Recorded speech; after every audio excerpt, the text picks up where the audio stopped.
जय श्री कृष्णा, हर हर महादेव, श्री शिवाय नमस्तुभ्यम। दर्शकों, आज हम जानेंगे परम पावन शिवरात्रि के व्रत की विधि एवं पवित्र पुण्यदायिनी शिवरात्रि की व्रत की कथा के बारे में। दर्शकों, शिवरात्रि के व्रत की विधि एवं पावन कथा शिव महापुराण के कोटि रुद्र संहिता में भगवान शिव माता पार्वती को स्वयं बताते हैं। भगवान शिव कहते हैं कि हे पार्वती, शिवरात्रि का व्रत मुझे परम प्रिय है। इस व्रत को जो भी प्राणी करता है, मैं उसके समस्त पापों को नष्ट करके व्रत करने वाले की सारी इच्छाएं पूर्ण करके अंत में उसे मोक्ष प्रदान करता हूँ। हे पार्वती, इस व्रत को उस दिन करना चाहिए जिस दिन चतुर्दशी अर्थात 14 तिथि आदि रात के समय में हो।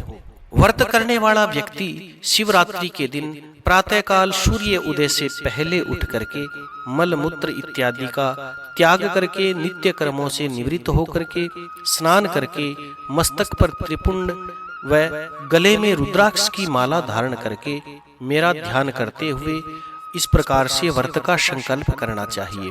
कंठे यस्य विराजिते हि गरलम गंगा जलम मस्तके वामांगे गिरिराज राजतनया जाया भवानी सती नंदी स्कंध गणाधिराज सहित श्री विश्वनाथ प्रभु काशी मंदिर संस्थितौ किल गुरौ देया सदा मंगलम। इस प्रकार से मेरा ध्यान करना चाहिए कि हलाहल विष को जो अपने गले में धारण करते हैं, जिनकी जटाजूट के अंदर गंगा जी बैठ करके सुशोभित होती है, जिनके वाम भाग में गिरिराज नंदनी माता पार्वती जी पत्नी के रूप में सुशोभित होती है, नंदी स्कंद इत्यादि गण खड़े होकर के जिनकी स्तुति सेवा करते रहते हैं, ऐसे काशी विश्वनाथ भगवान मेरा परम मंगल करे और मेरे व्रत के अंदर किसी प्रकार की कोई भी विघ्न बाधा न आने दे।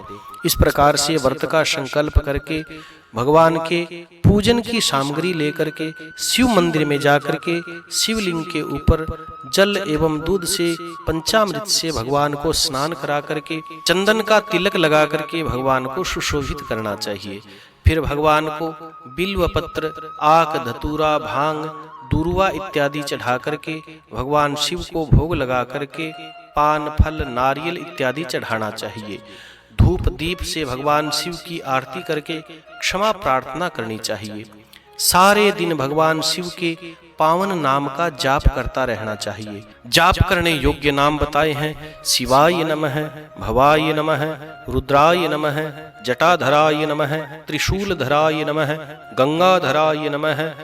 इन पावन नामों का या गुरु के मंत्र का जाप या राम राम का जाप करे तो भी भगवान शिव बड़े प्रसन्न होते हैं। फिर आगे भगवान कहते हैं कि हे पार्वती, सायंकाल के समय में भी स्नान इत्यादि करके सुंदर धुले हुए वस्त्र धारण करके भगवान शिव के मंदिर में पूजा की सामग्री लेकर के रात्रि के चारों पहरों में 4 बार पूजन व आरती करते हुए क्षमा प्रार्थना करनी चाहिए। शिवरात्रि के दूसरे दिन स्नान इत्यादि करके सुंदर पकवान बना करके भगवान शिव को भोग लगाना चाहिए। ब्राह्मणों को भोजन करवा करके फिर व्रत करने वाला व्यक्ति अपना व्रत खोले। इस विधि से हे पार्वती, जो शिवरात्रि के पावन व्रत को करता है तो मैं उसके समस्त पापों को नष्ट करके उसकी सारी इच्छाएं पूर्ण करके उसे अंत में मोक्ष प्रदान करता हूँ। यह शिवरात्रि के व्रत की विधि भगवान शिव स्वयं माता पार्वती को शिव पुराण के अंदर बताते हैं। आइए कथा के बारे में जानते हैं। एक बार सोनकादि ऋषि सूत जी से पूछते हैं कि हे सूत जी, अब हमें आप कृपा करके शिवरात्रि के व्रत की कथा बताइए कि किसी ने पहले इस व्रत को किया है, अगर किया है तो उसे कौन से फल की प्राप्ति हुई, कृपा करके सारा विस्तार पूर्वक हमें बताइए। तब सूत जी कहते हैं कि हे ऋषियों, पहले समय में किसी वन के अंदर एक भील रहता था। उसका नाम गुरुद्रुह था। उसका बहुत बड़ा सारा कुटुंब परिवार था। वह भील बड़ा ही बलवान, खोटे और क्रूर स्वभाव का होने के साथ साथ बुरे अर्थात क्रूरतापूर्ण काम करने के लिए तैयार रहता था। वह रोजाना जंगल में जाकर के हिरणों को मारता, वहीं रह कर के अनेक प्रकार की चोरियां किया करता और जंगल में आने वाले लोगों को लूटता और मारा करता था। उसने बचपन से कभी कोई भी अच्छा काम नहीं किया था। इस प्रकार जंगल में रहते हुए उस दुष्ट आत्मा भील का बहुत सारा समय हे ऋषियों इसी प्रकार बीत गया। तो सूत जी कहते हैं कि हे ऋषियों, एक दिन बड़ा ही सुंदर शुभदायक मंगलकारक पावन शिवरात्रि का दिन आया, परंतु वह भील दुष्ट आत्मा घनघोर जंगल में निवास करने वाला था, इसलिए वह दुष्ट भील इस व्रत के बारे में कुछ भी नहीं जानता था। हे ऋषियों, उसी दिन उस भील के घर में खाने के लिए कुछ भी नहीं था। भील की माता पिता, पत्नी ने, बच्चों ने भूख से दुखी होकर के उससे याचना करी कि हमें कुछ खाने के लिए ला करके दे। उनके याचना करने पर वह भील शिकारी तुरंत ही अपना धनुष और बाण लेकर के शिकार करने के लिए घने जंगल के अंदर घूमने लगा। परंतु हे ऋषियों, देवयोग से उस दिन उसे कोई भी शिकार नहीं मिला। भगवान सूर्य भी अस्त होने को आए, रात होने को आई। शिकारी भील को बड़ा दुख हुआ, सोचने लगा कि मैं अब क्या करूं, कहां जाऊं, आज कुछ भी मेरे को नहीं मिला, मेरा परिवार भूखा है, माता पिता व पत्नी बच्चों की क्या दशा होगी, मैं कुछ लेकर ही घर जाऊंगा, खाली नहीं जाऊंगा। ऐसे मन में विचार करके वह एक तालाब के पास गया और सोचने लगा कि यहाँ कोई न कोई जीव पानी पीने के लिए अवश्य आएगा, मैं उसी को मार करके अपना काम निकालूंगा और घर पर लेकर के जाऊंगा। हे ऋषियों, ऐसा विचार करके वह शिकारी तालाब के पास एक बिल्व पत्र का पेड़ था, उस पर पानी साथ में लेकर के छुप करके बैठ गया।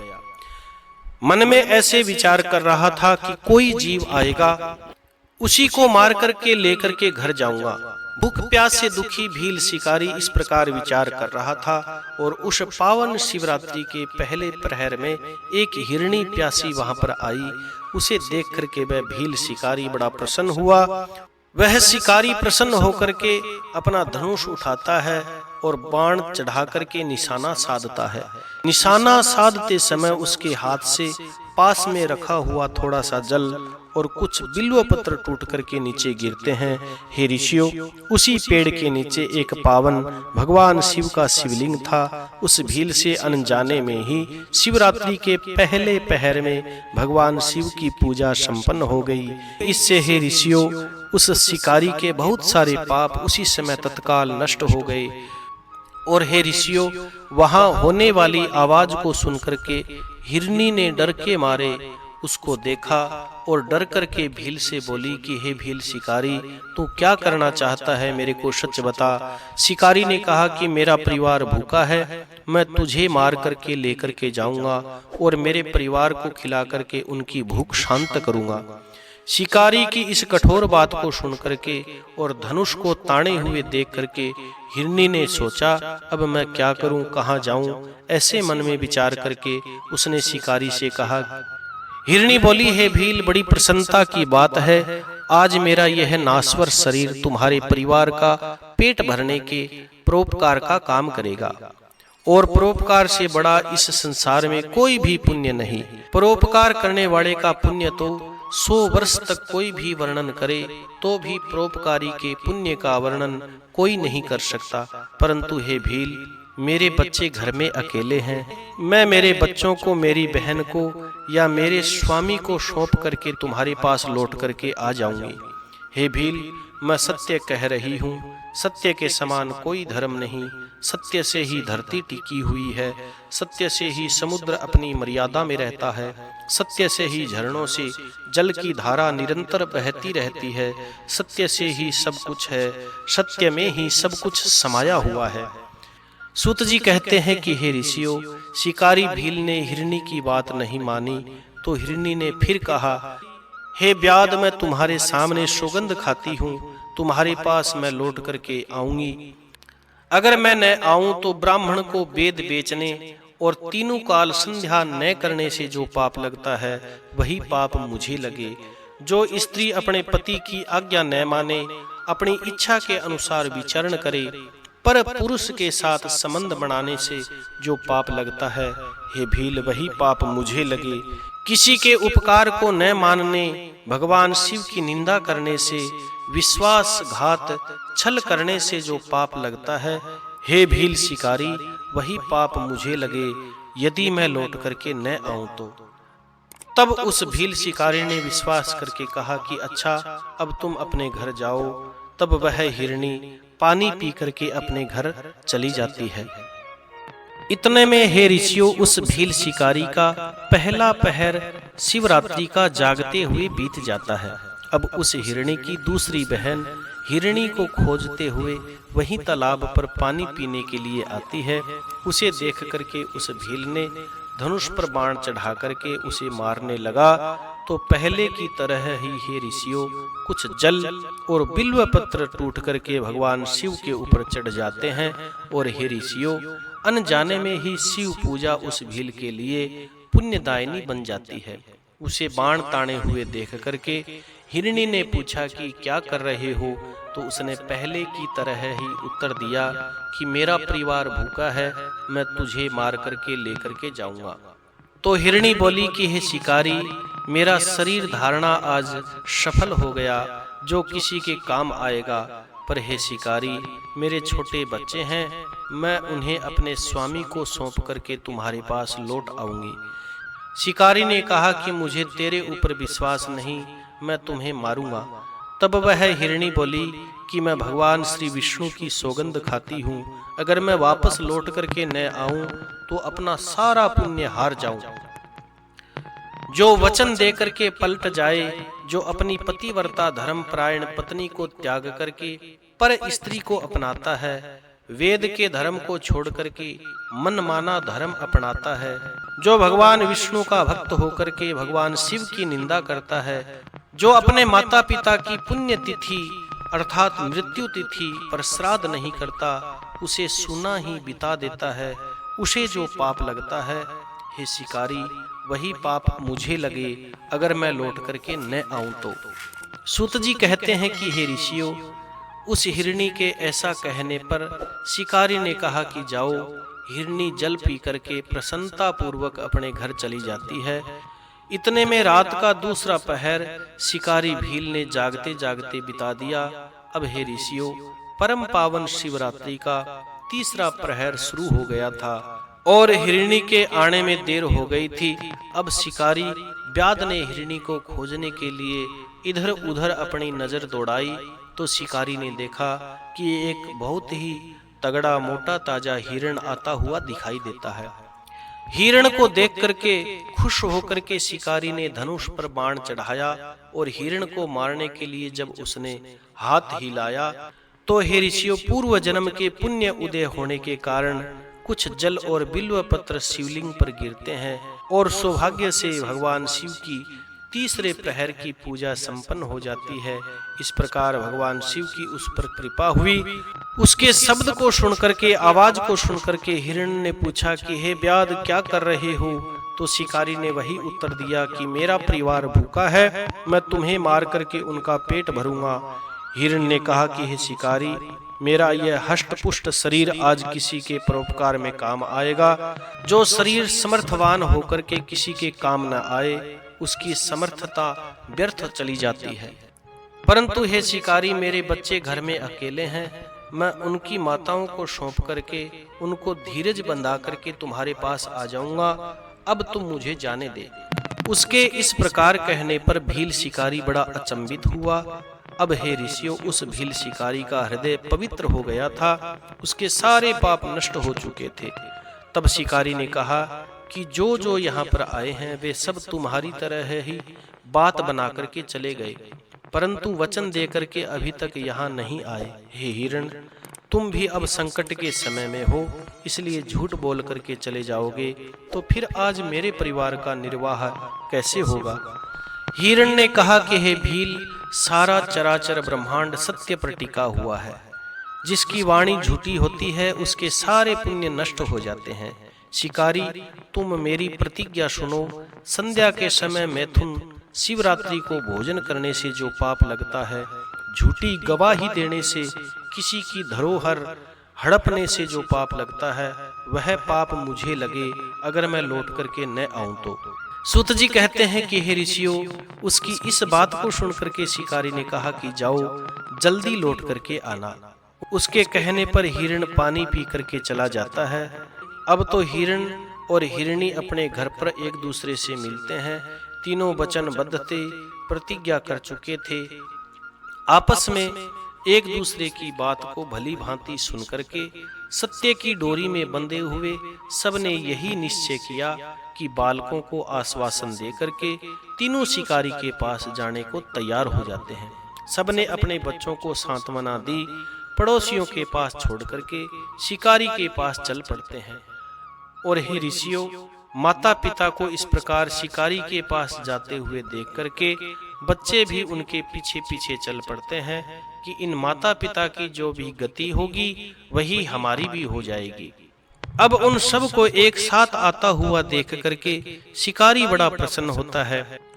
उसने धनुष पर बाण रखा, फिर पुण्य के प्रताप से जल और बिल्व पत्र भगवान शिव के ऊपर गिरते हैं और शिव जी के चौथे प्रहर की पूजा संपन्न हो गई। और हे ऋषियों, उसी समय उस शिकारी के सारे पाप नष्ट हो गए। इतने में हिरण और हिरणी ने कहा कि हे भील शिकारी, हमारे शरीर को सार्थक करो, हमारा शिकार करो। उनकी बात को सुनकर के शिकारी को बड़ा अचंभा हुआ। शिव जी की पूजा के प्रभाव से उसको दुर्लभ ज्ञान की प्राप्ति हो चुकी थी। उसने सोचा, हिरण ज्ञानहीन पशु होकर के बड़े धन्य हैं, अपने शरीर से परोपकार कर रहे हैं।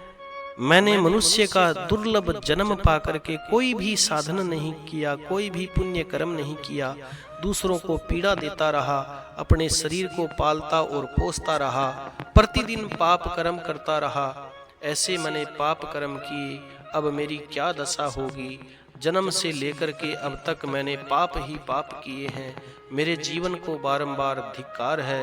हे ऋषियों, इस प्रकार ज्ञान संपन्न होकर के उसने अपना बाण और धनुष रोक लिया और हिरणों से कहा कि हे हिरणों, तुम्हारा जीवन धन्य है।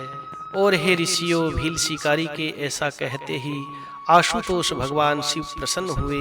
शिकारी को अपने सम्मानित पूजित स्वरूप के दर्शन दे करके उसके शरीर का स्पर्श करके प्रेम से कहा कि हे भील, मैं तुम्हारे व्रत से बड़ा प्रसन्न हूँ, वरदान मांगो। सदा शिव भगवान के दिव्य दर्शन पा करके वो जीवन से मुक्त हो गया था। भगवान शिव के चरणों में गिर करके शिकारी ने कहा कि हे प्रभु, मैंने सब कुछ पा लिया, अब मेरे को कुछ नहीं चाहिए। उसके ऐसे भाव को देख करके भगवान शिव कृपा दृष्टि से देखते हुए दिव्य वरदान देते हैं। भगवान शिव कहते हैं कि हे व्याध, तुम श्रृंगवेरपुर में जाकर के अपने राजधानी बनाओ और दिव्य भोगों को भोगो। हे व्याध, मेरे भक्तों पर कृपा करने वाले, एक दिन भगवान श्री राम तुम्हारे घर पर पधारेंगे और तुमसे मित्रता करेंगे। तुम मेरी कृपा से मोक्ष को पाओगे। उसी समय वे सारे के सारे हिरण भगवान शिव का दर्शन करके पशु शरीर को त्याग करके दिव्य शरीर धारण करके विमानों में बैठ करके भगवान के दिव्य धाम को चले जाते हैं। तब से उर्बुद पर्वत पर भगवान शिव व्याधेश्वर के नाम से प्रसिद्ध हुए और वहां पर भगवान शिव दर्शन करने से मोक्ष प्रदान करते हैं। हे ऋषियों, शिकारी भील ने भी दिव्य भोग भोगे और भगवान श्री राम की कृपा से शिव का सायुज्य प्राप्त किया। इस प्रकार हे ऋषियों, अनजाने में भी शिवरात्रि के व्रत का यह फल मिलता है। तो हे ऋषियों, जो भक्त श्रद्धा व भक्ति से भगवान शिव के परम पावन शिवरात्रि के व्रत को करेगा तो भगवान शिव अवश्य ही व्रत करने वाले की समस्त कामना पूर्ण करके उसे मोक्ष प्रदान करते हैं। इसमें तनिक भी संदेह नहीं, संशय नहीं। बोलिए शंकर भगवान की जय। कथा सुनने के बाद में कथा को लाइक करें, शेयर करें और कमेंट में भगवान शिव का मंगलमय नाम अवश्य लिखें। जो चैनल पर नए हैं वो चैनल को सब्सक्राइब करें ताकि आने वाली व्रत कथाएं, ज्ञान की बातें आपको प्राप्त होती रहे। जय श्री कृष्णा। हर हर महादेव। श्री शिवाय नमस्तुभ्यम।